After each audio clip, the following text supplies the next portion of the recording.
L'étrange contrée d'Ernest Hemingway. Précédemment, la jeune Sarah dans La fille du fermier de Jim Harrison, ici, était tombée amoureuse d'un professeur bien plus âgé qu'elle.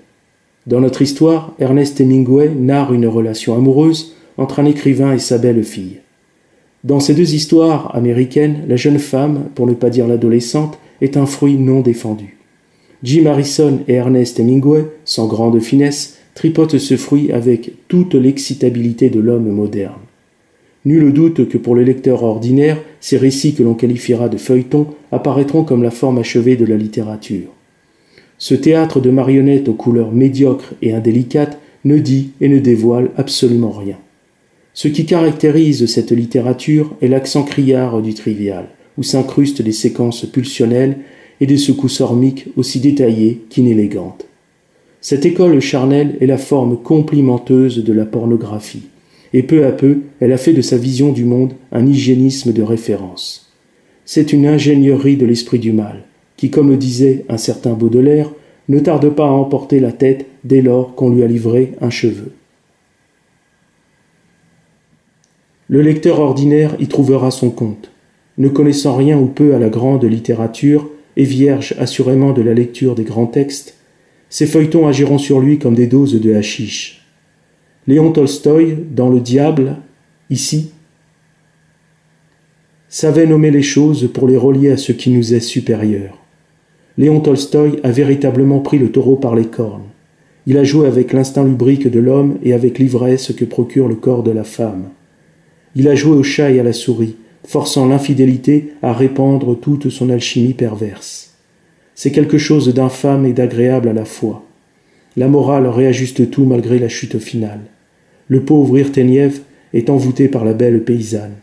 Pour reprendre un certain Charles Baudelaire, ce pauvre homme s'est attaché au plaisir, c'est-à-dire au présent, et il nous fait l'effet d'un homme roulant sur une pente et qui, voulant se raccrocher aux arbustes, les arracherait et les emporterait dans sa chute. Combien ce sort est infiniment terrible sous la plume de Tolstoï. Ô maudite soif de la femme, qu'as-tu fait du cœur de l'homme? Voilà une sentence que Tolstoï aurait pu ajouter.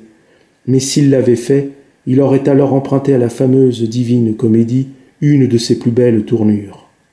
Pour revenir à nos deux nouvellistes américains, malheureusement, l'hygiénisme dans lequel ils prospèrent est un marécage nauséeux d'impuissance. Dans la nouvelle d'Hemingway, la relation qu'entretient l'écrivain avec une très jeune femme est un scandale. L'auteur du vieil homme et la mère est d'une clarté froide sur la question de l'inceste. Il ne moralise pas, et c'est peut-être mieux ainsi. Cette relation est curieuse et n'aboutit pas vraiment à grand-chose, si ce n'est que chacun des amants veut obtenir de l'autre ce qu'il désire, surtout la demoiselle qui se voue corps et âme à son bien-aimé. Quoi qu'il en soit, l'étrange contrée dont parle Hemingway n'est pas une région lointaine et méconnue des États-Unis, mais bel et bien ce que Jules Barbet d'Aurevilly désigna sous le vocable « le rideau cramoisi », ici. Nous ne ferons pas un dessin de cet endroit que la femme exploite pour prendre l'avantage sur l'homme, et qui offre assurément un certain goût de l'infini. Toute cette histoire, comme nous l'avons déjà dit, se fixe au niveau de la plus basse réalité. Ces deux marionnettes s'agitent sans dominer la scène. Certainement qu'entre les mains d'un certain Léon Bloy, ces deux êtres auraient perdu l'équilibre. On pourra peut-être se satisfaire, pour illustrer cette relation, de cette question de Charles Baudelaire, ici.